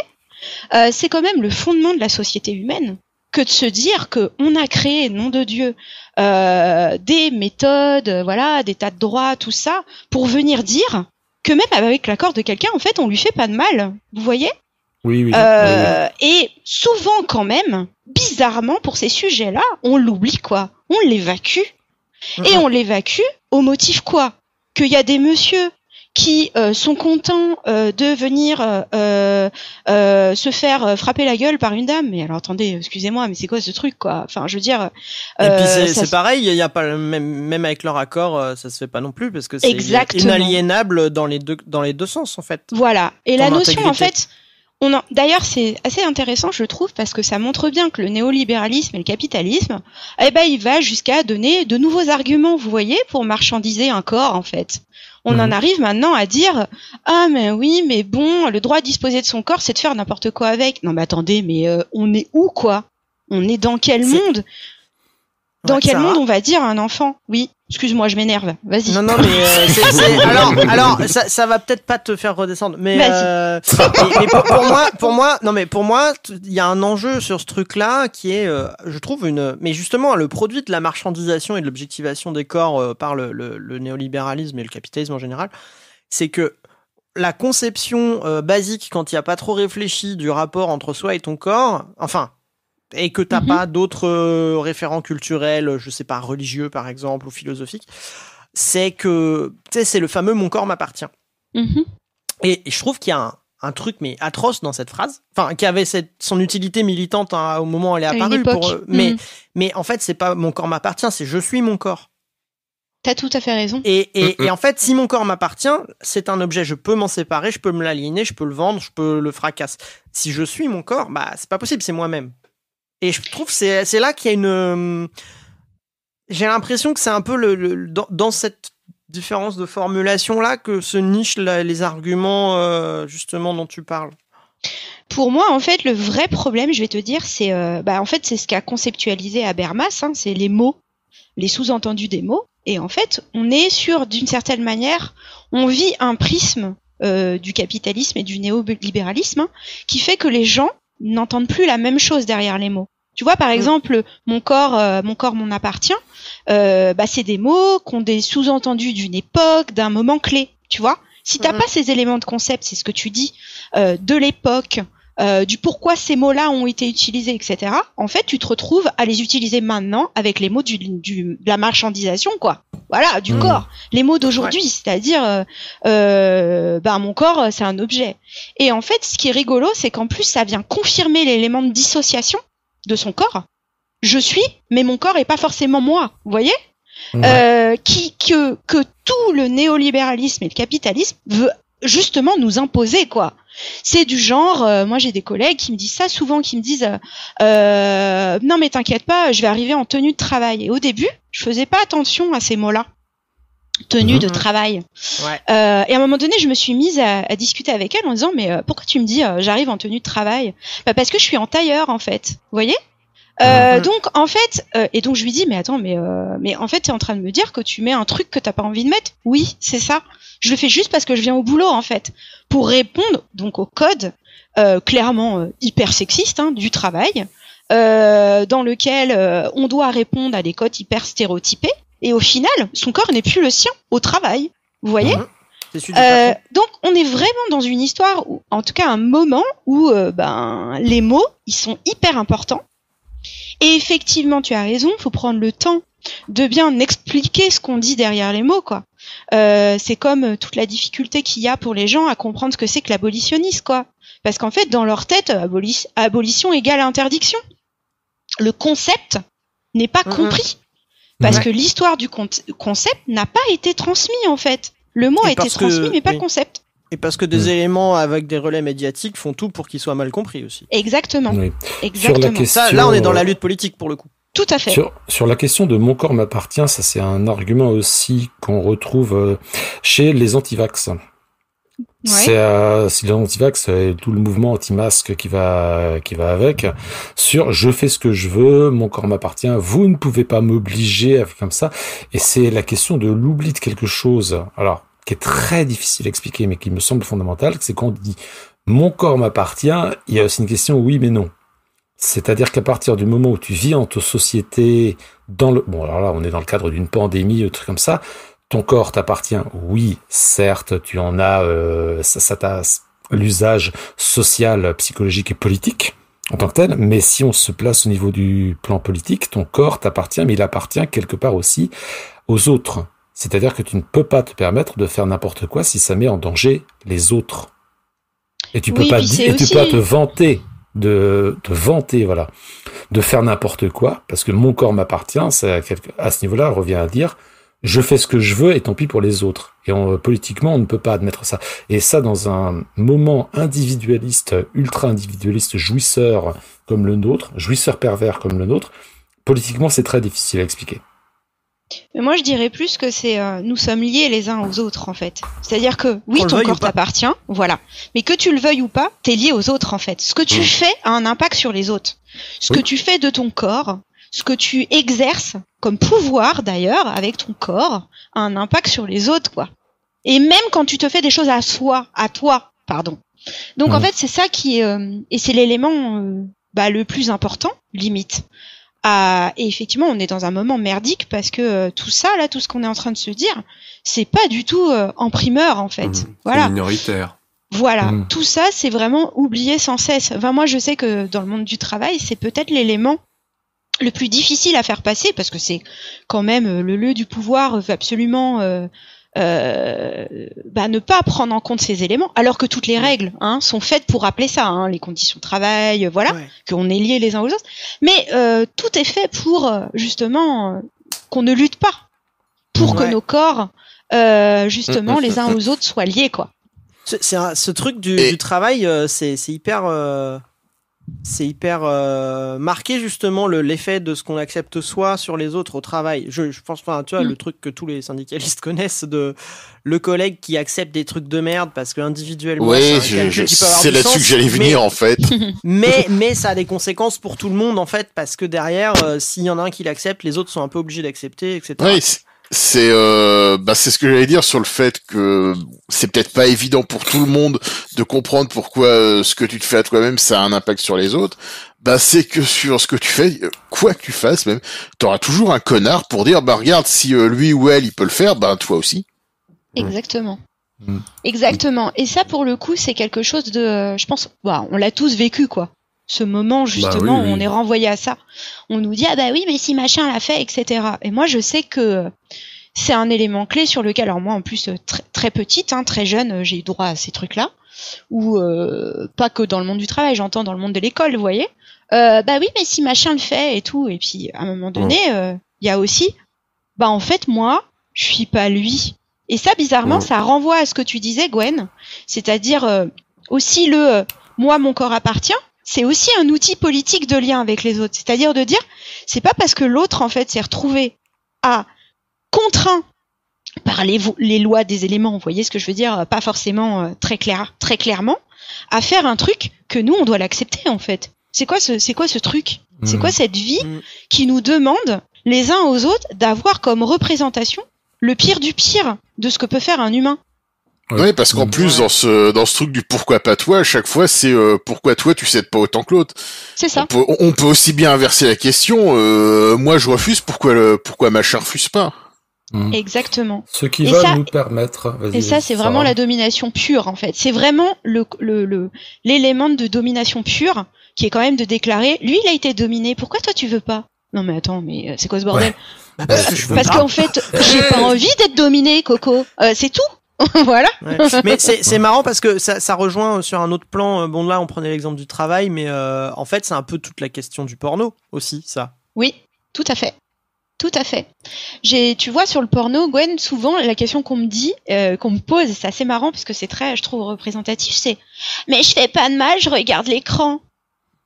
Et alors là, en fait, il y a un élément, mais Coco, t'oublies complètement que t'es dans un univers où il y a tout le monde, en fait. T'es pas tout seul devant ton écran. Et en plus, ça renvoie quand même, on est toujours sur le double prisme, comment on est lié aux autres et comment ça renvoie aussi à des éléments à soi. Ça veut dire que t'arrives pas, en fermant les yeux, à te faire ton propre porno, en fait. Vous voyez? Non seulement il y a le lien avec les autres, comment tu nourris quand même un rapport de domination pour les autres, par les autres, et hypothétiquement quand même pour que toi tu donnes ton fric, voilà, par l'intermédiaire de la pub, ce que tu veux, mais en tout cas t'es l'élément qui va aider une personne à se faire dominer, littéralement. Et en même temps, comment toi ça veut dire que la société a réussi à faire que quand tu fermes les yeux, t'arrives pas à te faire ton propre porno, quoi. C'est de l'aliénation pure. Eh oui. Bon, donc après qu'on est contre la drogue, on est contre le porno, donc je pense qu'on a déjà perdu la moitié des gens qui nous écoutent. Non, on n'est pas contre le porno, on est contre le porno sur l'écran. Quand tu fermes les yeux, t'as le droit, hein, tu fais tout ce que tu veux. Tu peux même t'inventer des histoires qu'on ne voit pas dans les images pornographiques, il n'y a pas de problème. On est contre la production de masse de l'exploitation capitaliste des corps de femmes et d'hommes. Hein. Voilà. C'est bien dit. Pour résumer. Hein, c'est pour être un peu old school. Ouais, bon, de toute façon, on va embrayer sur un sujet connexe à ça pour tout ce qui est, parce que bon, le nœud du pouvoir étant, la question étant l'acceptation, la norme, qu'est-ce que je peux, qu'est-ce que je veux, et Florent a nous des choses à dire, des questions à poser parce là-dessus. qu'on tourne sur les questions de normes depuis tout à l'heure, et moi en fait, dans des discussions comme ça avec diverses personnes sur le consentement et tout, où effectivement c'est des discussions qui tournent à la disserte de 4 heures, j'ai remarqué assez souvent une norme non dite. Enfin, je sais pas si on peut vraiment appeler ça une norme non dite ou un critère pour décider quelles normes sont admissibles et quelles limites sont admissibles, etc. Et je pense qu'on est tous déjà passés par là en fait. Donc on parle de sexualité, de désir, consentement, etc. Et à un moment, on commence à arriver au cas où c'est un peu plus tendu de tracer les limites, ça devient un peu flou. Et on avance des hypothèses, et quelqu'un dit, bah non, tu peux pas dire ça, et le BDSM alors. Et la réaction attendue, la réaction normalisée, c'est de s'aplatir. En gros, on peut se poser toutes les questions, mais il y a au moins une conclusion obligée. Le BDSM, ça passe, on critique pas. Même de loin, dans le brouillard, on critique pas. Je sais pas si t'as déjà perçu ça, toi. Si, mais pour moi, c'est l'étape d'après. Alors, j'en reviens à la prostitution, en fait. C'est l'étape d'après. C'est-à-dire que, très clairement, il est difficile dans une société où, en plus, c'est une question ultra intime, l'élément de sexualité, son rapport à soi, à ses envies, à son désir. Déjà, c'est rude, voilà, comme sujet. Encore plus quand on est dans un élément de relation avec l'autre et qu'on n'a pas soi-même analysé qu'est-ce qui posait problème dans l'élément de rapport à l'autre qu'il y a dans la prostitution. Vous voyez, on n'est pas dans une relation quand on est dans un système prostitutionnel. Clairement, on est dans un rapport marchandisier. On en revient à ce qu'on disait. J'ai donné du fric, donc il a consenti. Bah non, mon capitaine.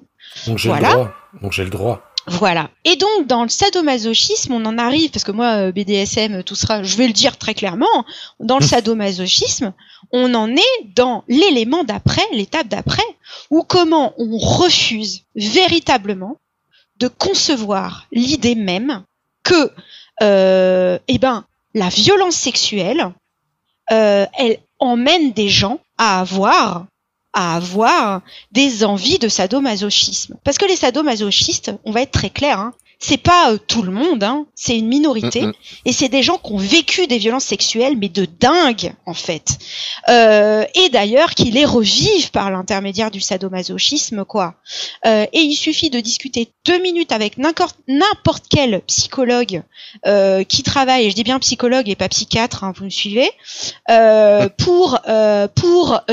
de couples qui travaillent sur ces questions-là et qui vous disent très vite, non mais on n'est pas dupes, hein, quand ils viennent nous voir en nous disant, écoutez, on en est à faire ça ou à faire ci, on sait la d'avance. Strangulation aussi.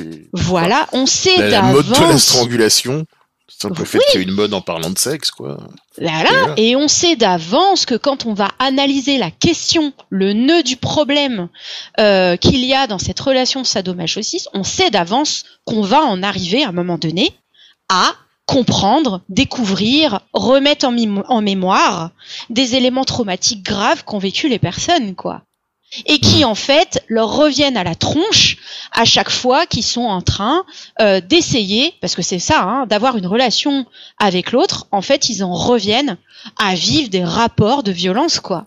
Et ça, pour moi, c'est grave parce qu'on en est toujours à la même chose. C'est comment les gens, par déni, parce qu'ils ne veulent pas, en fait, véritablement voir que derrière cela se jouent des trucs hyper violents, parce qu'ils veulent pas le voir parce que c'est trop dur, en fait. Vous voyez?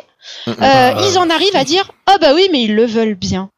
Mais ils le veulent bien. Sous-entendu, moi je le veux pas, hein, mais eux c'est normal. Voilà. Donc, Donc on en est toujours en fait sur des choses très claires où je suis désolée mais les humains sont pas courageux en fait voilà et foncièrement ils préfèrent se dire bon bah les autres là ils nous posent pas problème, on va les laisser faire. En fait la question c'est pas de savoir si eux déclarent qu'ils ont envie de quelque chose.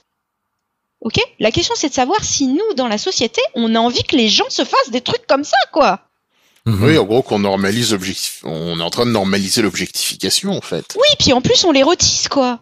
Attends, mais moi, quand j'ai des gamines qui viennent me voir en me disant ah, mais j'ai vu le film bidule, mais je suis dans une rage, pas contre elle, contre le putain de film, quoi, en me disant, mais c'est pas possible, quoi, de faire croire à des gamines qui, du coup, se retrouvent quand même, gamins et gamines, d'ailleurs, avec ah, mais moi, maintenant, je dois faire un menu à ma première relation avec un monsieur que j'aime bien. Parce que voilà, c'est ça, elle considère quand même que l'enfant est un monsieur. C'est pour ça qu'ils s'imaginent quand même qu'ils vont faire des trucs. Eh ben, il faut que je fasse ci, il faut que je fasse ça. Mais c'est quoi ce souk, en fait ? C'est ça qu'on veut, nous, les humains, là ? On veut que nos enfants, ils aient ça en tête ? Sérieux ? C'est-à-dire que... en fait, c'est un... désaliéné. Ouais. C'est en fait d'être désaliéné. Mais complètement. Là, c'est nous ce qu'on veut... C'est très difficile alors, c'est toujours très difficile, très compliqué de dicter aux gens ce qu'il faut faire, ce qu'il faut pas faire. Tu vas pas leur dicter leur rêve d'avion. Tu vas pas leur dicter leur rêve d'avion. Sauf que Gwen, un rêve d'avion, ça pose pas problème, tu vois. Oui, c'est bon. Voilà. Pour avoir un rêve d'avion, faut avoir les moyens économiques d'avoir un rêve d'avion. C'est-à-dire c'est le sous-texte. Et c'est un rêve. C'est le sous-texte de ce débat qui n'a pas eu lieu. C'est-à-dire ceux qui rêvent. Faut avoir aussi les moyens de rêver, très concrètement. Alors, et dans la question du rêve aussi, il y a ces rêves à soi, et puis le capitalisme aussi fabrique aussi des rêves et nous impose les rêves qu'il faudrait avoir. Ouais. Et ça, c'est tout l'impensé général de ce genre de choses, mais où c'est dans le déni permanent parce que non, je suis un individu, j'ai mon propre désir, j'explore moi-même. Et quelque part, oui, mais quelque part, non. On a aussi le désir que fabrique tout ce qui nous entoure. Oui, on est perméable à ça. Tout à fait. Et c'est pas innocent, je pense, quand c'est des désirs d'objectification, parce que justement, dans le capitalisme, au bout de l'objectification, il y a la marchandisation. Je pense pas qu'on puisse voir une société capitaliste objectivée au hasard sans arrière-pensée, en fin de compte. Non, tout à fait. On en revient et je me demande en fait si justement par rapport au sadomasochisme, si ce passage de l'objectification à la marchandisation, si c'est les mêmes personnes qui sont concernées, ou si en gros si on passe du sadomaso à la prostitution ou au porno, ou si c'est un peu plus compartimenté socialement, dire qu'en gros il y a l'objectification des uns et ça rend plus acceptable la marchandisation des autres. Bah moi, ce que je peux te dire pour avoir été dans des associations d'accompagnement des personnes prostituées, c'est qu'elles en arrivent toujours, en fait, aux violences extrêmes qui sont du sadomasochisme. Toujours. C'est-à-dire que y a une réalité quand même dans l'élément, en tout cas, d'analyse de la psychologie qu'on a compris avec la criminologie, c'est que quand même les gens criminels, ils en veulent toujours plus, si tu vois ce que je veux dire, dans l'idée de destruction. Et que le point culminant, eh ben, c'est pas de tuer quelqu'un, en fait, c'est de lui faire du mal le plus longtemps possible. Et ça, c'est quand même dingo. Ouais, et moi, sur tout ça, en fait, je repense aussi à un article que j'avais lu dans The Atlantic en 2018. Je crois que je l'ai fait passer, Sarah, sur la baisse d'activité sexuelle d'une partie de la population. Une assez large partie, et une des explications qui était avancée dans l'article, c'est que c'était le contre-coup, justement, du fait d'expérimenter assez tôt, et même de plus en plus tôt, des pratiques extrêmes. Et qu'en fin de compte, ça entraîne un repli sur soi. Au bout d'un moment, parce que forcément, les pratiques extrêmes, ça implique des traumatismes, etc.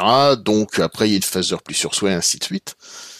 Et je me dis que c'est en train de dresser le portrait d'une espèce de vie sexuelle en deux phases, où en gros, il y aurait d'abord une période assez intense où tous les gamins sont poussés à expérimenter, et puis à expérimenter des trucs de plus en plus hardcore, passer de l'expérimentation à l'objectification, de l'objectification à la marchandisation, et après t'as une période d'assez long déclin, où d'un côté il resterait ceux qui sont marchandisables, ceux qui sont vendables et tous les rebuts en quelque sorte, quoi, tous ceux qui sont cassés, etc. et qui eux sont mis de côté. Ouais, mais moi je suis assez dubitatif en fait, parce que je pense qu'il y a des éléments structurels. Déjà, on oublie presque que de tout temps en fait les humains, ils ont eu des relations sexuelles avec cette conception hyper chrétien religieux de faire des mômes, quoi. Vous voyez? Et il y a quand même une réalité, c'est qu'aujourd'hui, on peut avoir des relations sexuelles sans faire des mômes. Alors ça a entraîné l'apogée, voilà, le grand boss des années 70 en mode purée, on peut faire des mômes, on peut justement faire du sexe sans faire sans faire des mômes, qui du coup a fait une ouverture totale avec des dégénérescences de tarés quand même, qui ont entraîné justement des violences accrues aussi. Et puis maintenant, il y a aussi une réalité, c'est qu'on est dans un monde pourri, quoi. Comment t'as envie de faire l'amour à quelqu'un dans ce monde-là? Pardon? C'est pas très excitant, ouais. Voilà. Donc ça, il y a quand même une réalité qui est quand même. Moi, je discutais de ça avec des collègues un midi là, parce que j'en avais un. Ils essayent désespérément de faire un enfant et puis ils ont juste pas envie de baiser, quoi. Voilà. Et donc voilà, donc il m'expliquait, il me disait mais merde, je galère. Franchement, j'ai pas du tout envie parce que je bosse trop, je suis épuisée. Oui. La réalité de la vie de cette vie de merde, quoi. En plus, on est les uns sur les autres avec la pandémie, on passe notre vie à se voir, à se revoir, même quand on n'a pas envie. Donc forcément, c'est compliqué. Et puis, effectivement, il y a tous ces diktats d'obligations qui sont aussi quand même dans la tête des adultes aujourd'hui. Vous voyez? Genre, on est avec quelqu'un, ah merde, faut qu'on baise, quoi, parce que sinon, c'est que c'est un truc qui va pas. Mais attendez, mais c'est quoi ce truc? Déjà, à la base, est-ce qu'on est vraiment sûr qu'on est fait pour avoir des relations sexuelles tout le temps, quoi? Moi, franchement, j'ai des doutes. C'est il y a un côté très entreprise avec obligation de résultat. Voilà.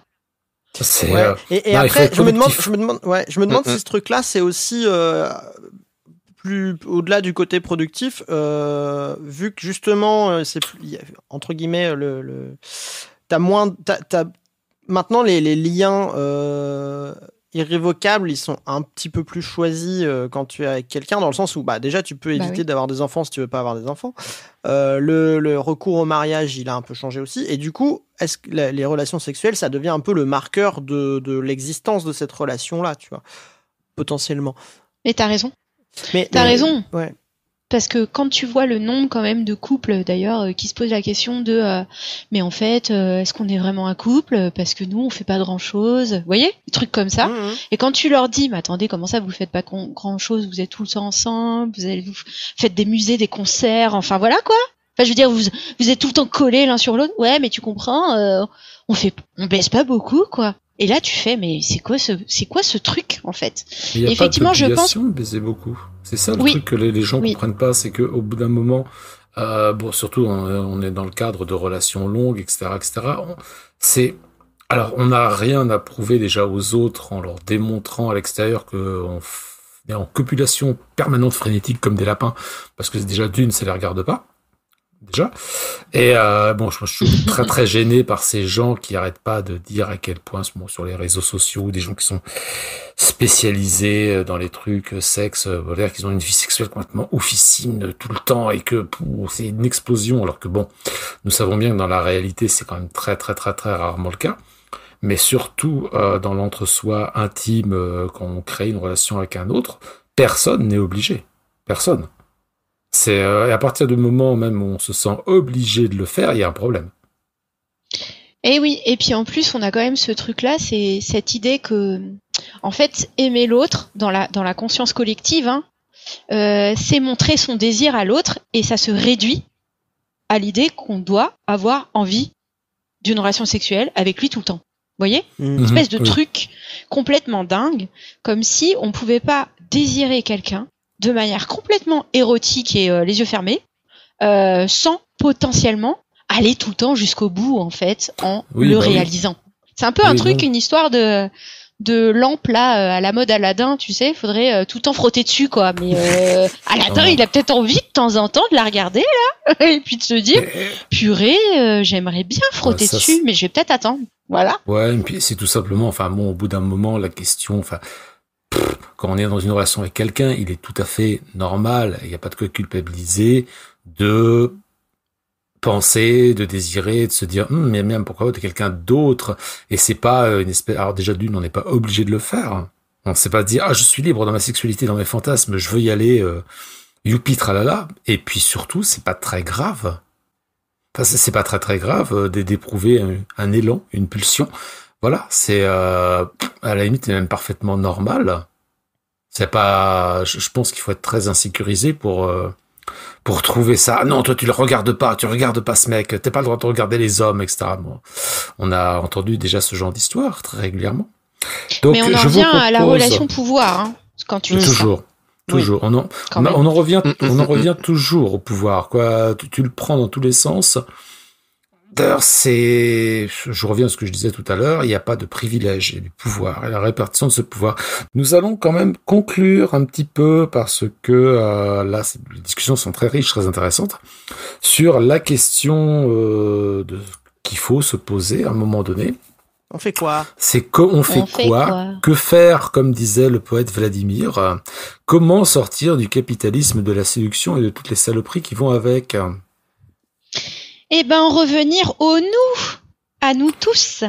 C'est-à-dire en mode, aller s'engager, lutter, évidemment pas dans un prisme de privilège, si vous voyez ce que je veux dire, toujours Absolument. En universalité, en équipe, voilà, à plusieurs, en freinant ses pulsions individuelles de pouvoir et en disant je vais être là avec lui, mais par contre l'autre là, je vais un peu me la fermer pendant 1h30, voilà, pour laisser aussi l'autre prendre sa place, réfléchir en partage du pouvoir et quels que soient les lieux de pouvoir, sortir aussi le plus rapidement possible, mon Dieu, du capitalisme, hein, parce que sinon on pourra jamais renverser la course du patriarcat, ça c'est sûr et certain, ça sera impossible. Donc évidemment aller quand même vers une nouvelle structure politique, si vous voyez ce que je veux dire, hein, parce que très clairement on va pas y arriver avec celle-là. Le socialisme, ça s'appelle là.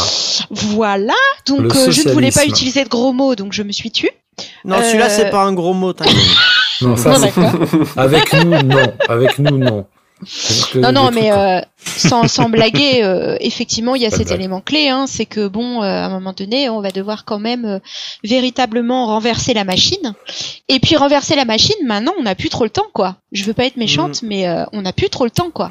Parce que notre planète est dans un état lamentable, la société est dans un état lamentable, les gens sont dans un état lamentable, ils n'arrivaient plus à faire l'amour, voilà. Donc conclusion, faut quand même qu'on se grouille. Et pour se grouiller, à un moment donné, faut qu'on pousse. On en revient un peu à ce que tu disais, Flo. Faut pousser des gens aussi à aller sur le devant, quoi.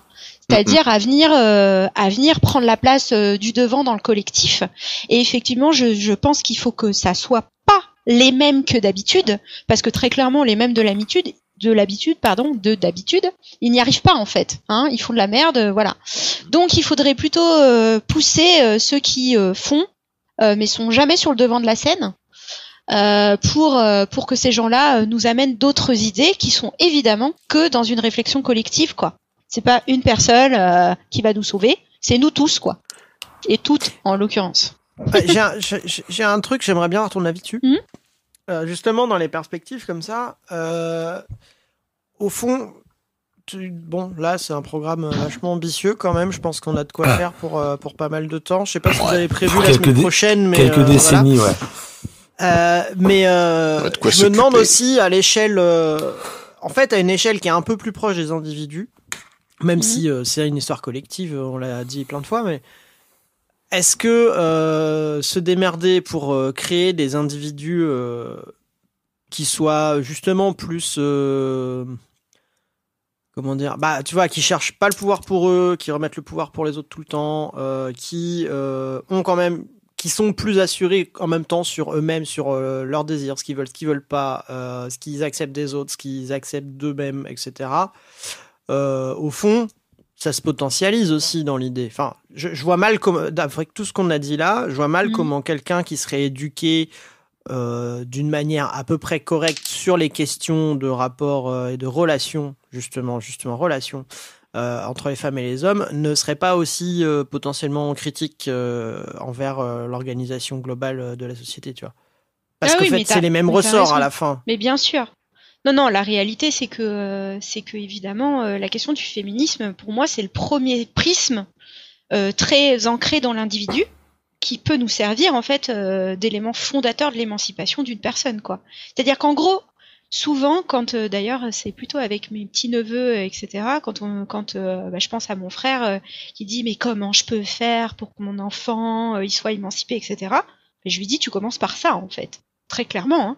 La question de l'égalité entre les filles et les garçons, parce que c'est intrinsèque à leur vie dès qu'ils sont tout petits, tout bébés, et c'est quand même comme ça qu'ils vont découvrir le non, le refus des codes de la domination, le refus de la guerre du pouvoir, et du coup qui va les emmener à d'autres évidemment espaces politiques d'engagement en fait de leur individu dans le collectif. Ça c'est sûr et certain que ça commence là.